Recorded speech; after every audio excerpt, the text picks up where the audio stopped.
So hey guys, ಎಲ್ರಿಗೂ ನಮಸ್ಕಾರ. Welcome back to my YouTube channel. So ಇವತ್ತು ನಾನು simple and easy chicken recipe 5 ನಿಮಿಷದಲ್ಲಿ ಆಗೋಗುತ್ತೆ ಆ ಥರ ರೆಸಿಪಿನ ಶೇರ್ ಮಾಡ್ತಾಯಿದ್ದೀನಿ. ಇದನ್ನು ಎಲ್ಲರೂ ಮಾಡ್ಕೊಬೋದು. ಯಾರಾದರೂ ಸಡನ್ನಾಗಿ ನೆಂಟರು ಬಂದರೆ ಸಡನ್ನಾಗಿ ಚಿಕನ್ ಮಾಡಬೇಕು ಅಂದರೆ ಈ ರೆಸಿಪಿ ಸಿಕ್ಕಾಪಟ್ಟೆ ಈಸಿಯಾಗಿ ಆಗೋಗುತ್ತೆ. ಸೊ ನಾನಿಲ್ಲೊಂದು ಬಾಣಲಿಯಲ್ಲಿ ಒಂದು ಸ್ವಲ್ಪ ಎಣ್ಣೆ ಹಾಕ್ಕೊಂಡು ಅದನ್ನು ಕಾಯಕ್ಕೆ ಬಿಡ್ತಾಯಿದ್ದೀನಿ. ಸೊ ನಾನಿಲ್ಲೊಂದು 250 ಗ್ರಾಮ್ಸ್ ಆಗೋಷ್ಟು ಚಿಕನ್ ತೊಗೊಂಡಿದ್ದೀನಿ. ಅಂದರೆ ಒಂದು 1/4 kg ಆಗೋಷ್ಟು ಚಿಕನ್ನ ಆಲ್ರೆಡಿ ಉಪ್ಪು ಮತ್ತು ಅರ್ಶಿಣದ ಪುಡಿ ಹಾಕಿ ನೀಟಾಗಿ ತೊಳೆದು 1-2 ಸಲ ಎತ್ತಿಟ್ಕೊಂಡಿದ್ದೀನಿ. ಸೊ ಎಣ್ಣೆ ಹಾಕ್ಕೊಂಡು ಆಟೋಮೆಟಿಕ್ಕಾಗಿ ನಾವು ಚಿಕನ್ನ ಅದಕ್ಕೆ ಹಾಕ್ಕೊಬೇಕಾಗುತ್ತೆ. ಎಣ್ಣೆ ಮೇಲೇ ಚಿಕನ್ ಹಾಕ್ಕೊಳ್ಳಿ, ಇಲ್ಲಾಂದರೆ ಸೈಡಲ್ಲಿ ಹಾಕಿದ್ರೆ ಅದು ಸ್ವಲ್ಪ ಕಚ್ಕೊಂಬಿಡುತ್ತೆ, ತ್ಯಾವ ಇರುತ್ತಲ್ವ. ಸೊ ಆದ್ದರಿಂದ ನಾನು ಎಣ್ಣೆ ಮೇಲೇ ಹಾಕ್ಕೊತಾ ಇದ್ದೀನಿ. ಸೊ ನೀವು ಈ ರೆಸಿಪಿನ ಬೇಕಂತಂದರೆ 1 kgಗೂ ಅಷ್ಟೇ ಈ ಕ್ವಾಂಟಿಟಿ ನೋಡ್ಕೊಂಡು ನೀವು ಮಾಡ್ಕೊಬೋದು. ಬಟ್ ತುಂಬ ರುಚಿಯಾಗಿರುತ್ತೆ. ಬೇಕಾದರೆ ಒಂದು ಸಲ ಟ್ರೈ ಮಾಡಿ ನೋಡಿ, ತುಂಬ ಇಷ್ಟಪಟ್ಟು ತಿಂತಾರೆ. ಇದರಲ್ಲಿ ಯಾವುದೇ ಥರ ಈರುಳ್ಳಿ ಟೊಮೆಟೊ ಮಾಡಬೇಕಪ್ಪ ಅಂತ ಏನಿಲ್ಲ, ಸಿಂಪಲ್ಲಾಗಿ ಮಾಡ್ಕೊಂಬಿಡ್ಬೋದು. ಸೊ ನಾನಿಲ್ಲೆಲ್ಲ ಚಿಕನೆಲ್ಲ ನೀಟಾಗಿ ಎತ್ಕೊಂಡು ಅದನ್ನೆಲ್ಲ ಒಂದು ಸಲ ಸೌಟಲ್ಲಿ ಹಾಕ್ಕೊತಾ ಇದ್ದೀನಿ. ನೋಡಿ, ಸೈಡಲ್ಲಿ ಹಾಕ್ಕೊಂಡಿರೋದೆಲ್ಲ ಒಂದು ಸ್ವಲ್ಪ ಕಚ್ಕೊಂಡಿದೆ ಅಲ್ವಾ. ಸೊ ಆ ಥರ ಆಗಬಾರ್ದು ಅಂದರೆ ನೀವು ಎಣ್ಣೆ ಮೇಲೇ ಚಿಕನ್ ಹಾಕ್ಕೊಳ್ಳಿ. ಸೊ ಆವಾಗ ನೀಟಾಗಿ ನಿಮಗೆ ಚಿಕನ್ ಎಲ್ಲ ಬೇಯುತ್ತೆ. ಆ್ಯಂಡ್ ಆಲ್ಸೋ ಅದರಲ್ಲಿರೋ ನೀರಿನ ಕಂಟೆಂಟ್ ಎಲ್ಲ ಹೊರಗಡೆ ಬರುತ್ತೆ. ನಾವು ಟಾಸ್ ಮಾಡಿಲ್ಲ ಅಂತಂದರೆ ಅದು ಹಾಗೆ ಸೈಡಲ್ಲಿ ತಡ ಹಿಡಿದು ಬಿಡುತ್ತೆ. ಒಂದು 2-3 ಸಲ ತಿರುಗಿಸ್ತಾ ಇದ್ದರೆ ಇದರಲ್ಲಿರೋ ನೀರಿನ ಕಂಟೆಂಟ್ ಎಲ್ಲ ಹೊರಗಡೆ ಬರ್ತಾ ಇರುತ್ತೆ.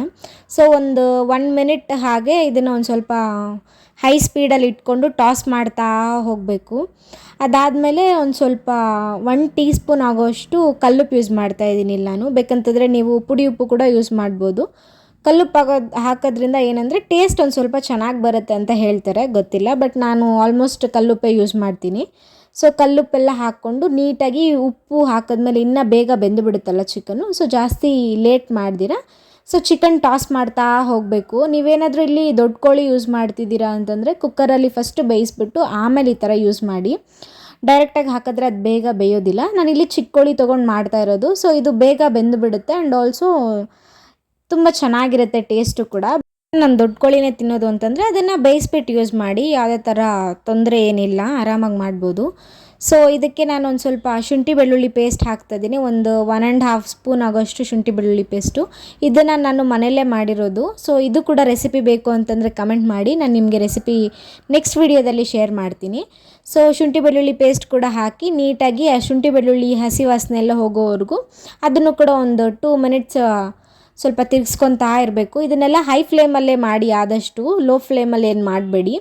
ಹೈ ಫ್ಲೇಮಲ್ಲಿ ಮಾಡಿದಷ್ಟು ಏನಂತಂದರೆ ಅದು ಸ್ವಲ್ಪ ಅದೇನೋ ಕ್ರಿಸ್ಪಿನೆಸ್ ಬರುತ್ತೆ, ತುಂಬ ಚೆನ್ನಾಗಿರುತ್ತೆ ಟೇಸ್ಟ್. ನಾನು ಸುಮಾರು ಸಲ ಅಬ್ಸರ್ವ್ ಮಾಡಿದ್ದೀನಿ.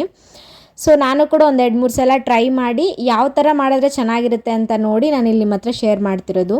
ಸೊ ಹಾಗೆ ಟಾಸ್ ಮಾಡ್ತಾ ನೀವು ಚಿಕನ್ ಬೆಂದಿದೆಯಾ ಇಲ್ವಾ ಅಂತ ನೋಡ್ಕೊಳ್ಳಿ. ಬೇಕಂತಂದರೆ ಕೆಲವೊಂದು ಸಲ ಚಿಕ್ಕ ಕೋಳಿ ಆದರೂ ಒಂದೊಂದು ಸಲ ಬೇಯಲ್ಲ. ನೋಡಿ, ನಿಮಗೆ ಗೊತ್ತಾಗುತ್ತಲ್ಲ ನಾರ್ಮಲಾಗಿ ಚಿಕನ್ ಎಷ್ಟು ಬೇಯುತ್ತೆ ಅಂತ. ಇಲ್ಲಿ ನಾನು 80% ಕುಕ್ ಆಗಿದೆ. ಸೊ ಈ ಟೈಮಲ್ಲಿ ನಾನು ಡ್ರೈ ಇಂಗ್ರೀಡಿಯೆಂಟ್ಸ್ ಎಲ್ಲ ಹಾಕ್ತಿದ್ದೀನಿ. ಅಂದರೆ ಮಸಾಲ ಏನೇನು ಬೇಕು ಇದಕ್ಕೆ ಅದನ್ನೆಲ್ಲ ಹಾಕ್ಕೊತಾ ಇದ್ದೀನಿ. ಫಸ್ಟ್ ನಾನಿಲ್ಲಿ 1 ಸ್ಪೂನ್ ಆಗೋಷ್ಟು ಗರಂ ಮಸಾಲ ಯೂಸ್ ಮಾಡ್ತಾಯಿದ್ದೀನಿ. 1 ಸ್ಪೂನ್ ಇಲ್ಲ 1.5 ಸ್ಪೂನ್ ನೀವು ಹಾಕ್ಕೊಬೋದು. ಮತ್ತು ಇದ್ರ ಜೊತೆಗೆ ನಾನು ಒಂದು ಸ್ವಲ್ಪ ಪೆಪ್ಪರ್ ಪೌಡರ್ ಯೂಸ್ ಮಾಡ್ತಿದ್ದೀನಿ. ಮತ್ತು ಹಾಗೆ ಒಂದು ಸ್ವಲ್ಪ ಧನಿಯಾ ಪೌಡರು, ಕೊರಿಯಾಂಡರ್ ಪೌಡರ್ ಕೂಡ ಆ್ಯಡ್ ಮಾಡಿ. ಇದಕ್ಕೆ ಮೇಯ್ನ್ ಇಂಗ್ರೀಡಿಯೆಂಟ್ ಬಂದುಬಿಟ್ಟು ಚಿಲ್ಲಿ ಪೌಡರು. ಇದರಿಂದನೇ ಕಲರು ಟೇಸ್ಟು ಎಲ್ಲ ಬರೋದು. ನೋಡ್ಕೊಂಡು ಹಾಕ್ಕೊಳ್ಳಿ. ಮಕ್ಳು ಯಾರಾದರೂ ತಿಂತಾಯಿದ್ರೆ ಒಂದು ಸ್ವಲ್ಪ ಕಮ್ಮಿ ಹಾಕ್ಕೊಂಡು ಬೇಕಂತಂದರೆ ನೀವು ಹಾಕ್ಕೊಬೋದು.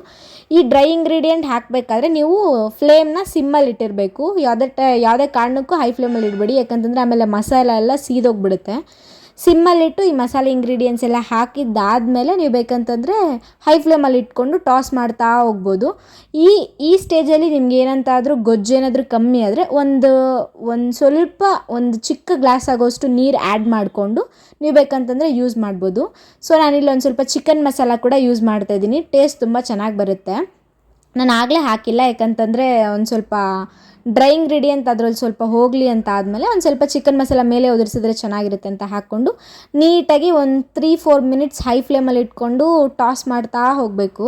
ಅದಾದಮೇಲೆ ಒಂದು ಸ್ವಲ್ಪ ಕೊತ್ತಂಬರಿ ಉದುರಿಸ್ಕೊಂಡು ನಿಮಗೆ ಇಷ್ಟ ಇದ್ದರೆ ಲೆಮನ್ ಸ್ಕ್ವೀಸ್ ಮಾಡ್ಕೊಳ್ಳಿ. ಅಂದರೆ ಸ್ಟವ್ ಆಫ್ ಮಾಡಿದ್ದಾದಮೇಲೆ ಲೆಮನ್ ಸ್ಕ್ವೀಸ್ ಮಾಡ್ಕೊಳ್ಳಿ. ಇಲ್ಲ ನಾನು ಯಾವುದೇ ಥರ ಲೆಮನ್ ಯೂಸ್ ಮಾಡ್ತಾಯಿಲ್ಲ. ನೋಡಿ, ಈ ಥರ ಆ ಥರ ಹಿಡಿಬೇಕು. ಮಸಾಲ ಎಲ್ಲ ಕೆಳಗಡೆ ಡ್ರೈ ಇಂಗ್ರೀಡಿಯೆಂಟ್ ಇದ್ದಂಗಿದ್ರೆ ಚಿಕನ್ ತುಂಬ ಚೆನ್ನಾಗಿ ಬರುತ್ತೆ. ಇದೊಂದು ಸಲ ನೀವು ಟ್ರೈ ಮಾಡಲೇಬೇಕು ಅಂತ ಹೇಳ್ತೀನಿ. ಟ್ರೈ ಮಾಡಿ ನನಗೆ ಕಮೆಂಟ್ ಮಾಡಿ. ಇಷ್ಟ ಆಗಿತ್ತು ನನ್ನ ವ್ಲಾಗ್. ಇಷ್ಟ ಆದರೆ ಲೈಕ್, ಶೇರ್, ಕಮೆಂಟ್ ಮತ್ತು ಸಬ್ಸ್ಕ್ರೈಬ್ ಮಾಡ್ಕೊಳ್ಳಿ.